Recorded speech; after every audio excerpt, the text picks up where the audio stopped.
Hello बच्चों, let's read this question. The question से which of the following statements are correct. हमें बताना है कि कौन सा स्टेटमेंट करेक्ट है, राइट। ऑप्शन ए है helium diffuses at a rate 8.65 times as much as carbon monoxide does. Option B है helium escapes at a rate 2.65 times as fast as carbon monoxide does.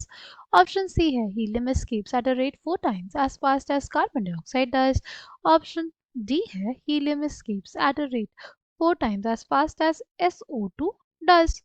Key concept for this question is Graham's law of diffusion. Graham's law of diffusion. Graham's law of diffusion basically states that जो rate of diffusion होता है वो inversely proportional होता है square root of molecular mass के, right? अगर हम लोग बात करते हैं हीलियम के लिए, क्या हो जाएगा? Rate of diffusion of helium will be under root 4 rate of diffusion of for carbon monoxide. यहाँ पे जो प्रोपोर्शनलिटी साइन है उसको हटा के हम लोग प्रोपोर्शनलिटी कांस्टेंट इंट्रोड्यूस कर दे रहे हैं, राइट। के हो जाएगा, राइट, के bye molecular mass of CO। Carbon के लिए 12, ऑक्सीजन के लिए 16 यानी 28 हो जाएगा। और अगर बात करें rate of diffusion of helium to rate of diffusion of carbon monoxide, वो हमारे पास क्या हो जाएगा? के by under root 4 by K by under root 28, right. के से हमारे पास के कट जाएगा और ये आ जाएगा rate of diffusion of helium to rate of diffusion of carbon monoxide is equals to under root 7, right, क्योंकि ये अंडर रूट 28 ऊपर चला जाएगा, राइट। और 28/4 हमारे पास 7 आता है।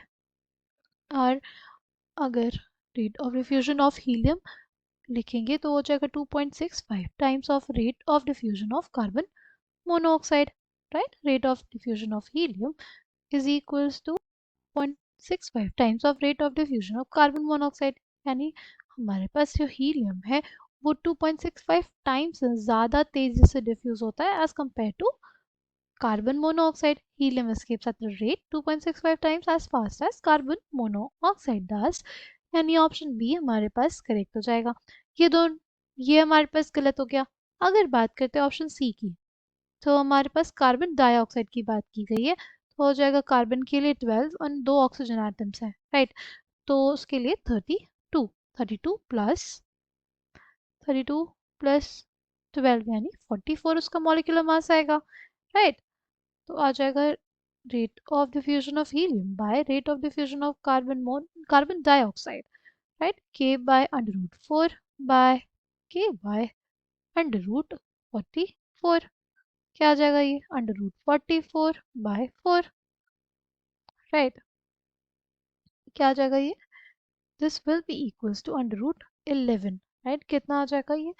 Under root 11, right. इसमें बोला है 4 टाइम्स, राइट। 4 टाइम्स तो बिल्कुल नहीं होगा क्योंकि अंडर रूट 11 की जो वैल्यू होगी वो 4 के बराबर नहीं होती, राइट। अगर ये अंडर रूट 16 होता तो हमारे पास हो सकता था। तो ये ऑप्शन गलत हो गया। फिर है helium escapes at a rate 4 times as fast as SO2 does। SO2 के लिए क्या हो जाएगा molecular mass? Let's find out. Rate of diffusion of helium is to rate of diffusion of sulfur dioxide, right? K by under root 4 by K by under root, देखो sulphur के लिए 32, 2 oxygen atoms के लिए 32, कितना आ गया? 64। अब यह आ जाएगा अंडर रूट 64/4 यानी अंडर रूट 16 यानी 4।